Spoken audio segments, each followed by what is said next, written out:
Chupa Chups, doimiy xursandchilik. Kylian Mbappe haqida 100 ta fakt. Qani ketdik. Ismi Kylian, familiyasi Mbappe. 1998-yil 20-dekabrda Fransiyaning Bondi shahrida tug'ilgan. Bo'yi 1.78 cm, og'irligi 73 kg. Ampulasi hujumchi, laqabi Donatello. Fransuz, ingliz, ispan va arab tillarida gaplasha oladi.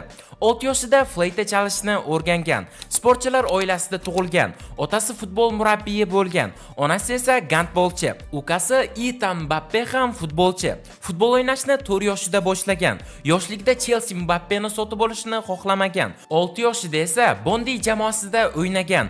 11 yoshida Fransiya akademiyasiga qabul qilingan. 14 yoshida Real Madridga qo'shilishiga oz qolgan. Keyinchalik Monaco akademiyasiga o'tgan. 16 yoshida professional debyut qilgan. 2017-yilda Monaco bilan Liga 1 chempioni bo'lgan va shu yilning o'zida PSG ga 180 million yevro evaziga o'tgan. 19 yoshida jahon chempioni bo'lgan. 2018-yilda Golden Boy mukofotini oldi. Jahon chempionatidagi daromadini xayriyaga sarflagan. 2019-yilda Liga 1 ning eng yaxshi futbolchisi deb topilgan. Shu vaqtgacha Chempionlar Ligasini yuta olmagan. Messi va Neymar bilan trio bo'lishgan.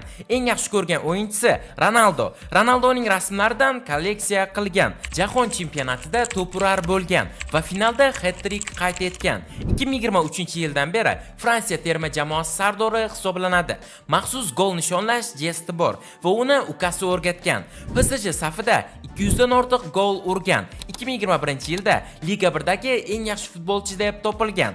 Fransiya terma jamoasida 50 dan ortiq gol urgan. Uning eng yaxshi kuchi tezligi va driblingi. Ikkala oyog'i bilan ham gol ura oladi. Bosh bilan yaxshi o'yna olmaydi. Karyerasi davomida jarima zarbasidan bitta gol urgan. PSG tarixidagi eng yaxshi to'purar bo'lgan. FIFA yulduzlar jamoasiga bir necha bor kiritilgan. FIFA tomonidan yilning eng yaxshi futbolchisi bo'lgan. UEFA Chempionlar Ligasida 100 dan ortiq o'yin o'tkazgan. Eng yaqin do'sti Ashraf Hakimi. Euro 2024 da burnidan jarohat olgan va maska taqib o'ynashga majbur bo'lgan. Tatuirovka qildirmaydi. Nike brendi bilan shartnoma imzolagan. Shartnomaning davomiyligi esa 10 yil. 2024-yilda Real Madrid safiga qo'shilgan. Transfer esa tekinga amalga oshgan. Tanishtiruv marosimi Ronaldonikidek bo'lgan. 2018-yilda o'zining YouTube kanalini ochgan. YouTube kanalda hozirda 1 million 200 mingdan ortiq obunachisi mavjud. Fransiya bilan Millatlar Ligasi chempioni bo'lgan. Macron bilan birga tushlik qilishgan. LeBron Jamesni yaxshi ko'radi. 8 ta juda qimmat mashinaga ega. Real Madridga kelganida klub BMW sovg'a qilgan. Sevimli taomi Italyan karbonasi. 2020-yilda sochini ko'kka bo'yagan, chunki ko'k rangni yoqtiradi. Instagramida 125 millionga yaqin obunachisi bor va 1391 ta post joylagan. PlayStation o'ynashni yaxshi ko'radi. Eng yaxshi ko'rgan hayvoni it.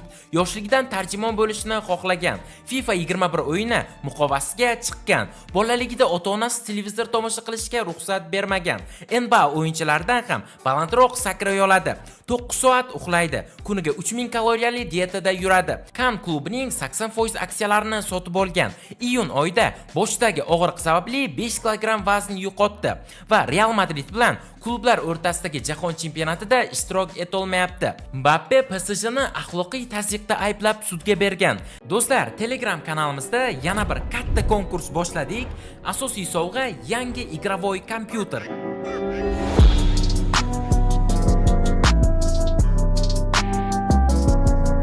Va bundan tashqari yana 24 ta sovg'alar mavjud. Eng qizig'i, bularni yutib olish uchun shunchaki video ostidagi bir dona Telegram kanalimizga obuna bo'lasiz va shu kanalda biriktirilgan postga o'tib, qatnashish tugmasini bosasiz va tamom. Hoziroq Telegramga o'ting va konkursda ishtirok eting. La Liga birinchi mavsumida 30 dan ortiq gol urib, Ronaldoning rekordidan o'tib ketgan. PSJni Chempionlar Ligasidagi g'oliblik bilan tabriklagan. Forbes bo'yicha dunyoning eng ko'p maosh oluvchi 5 ta futbolchisi ro'yxatiga kirdi. 22 yoshida Chempionlar Ligasida 25 ta gol urib, Messining rekordini yangiladi.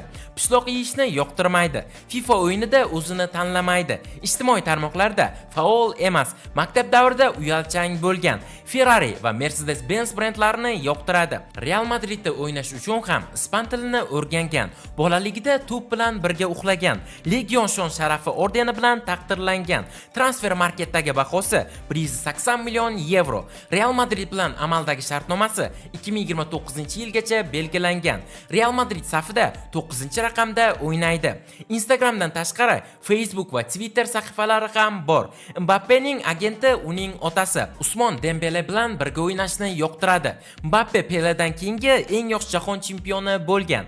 100 metrlik sprintni atiga 10 soniyada bosib o'tadi. 2021-yilda ikkita panda uchun homiylik qilgan. Do'stlar, bugungi videomiz shulardan iborat edi. Agar video sizlarga yoqqan bo'lsa, videoga like bosing va kanalimizga obuna bo'lib, kommentariyada keyingi 100 ta fakt kim haqida chiqishini yozib qoldiring.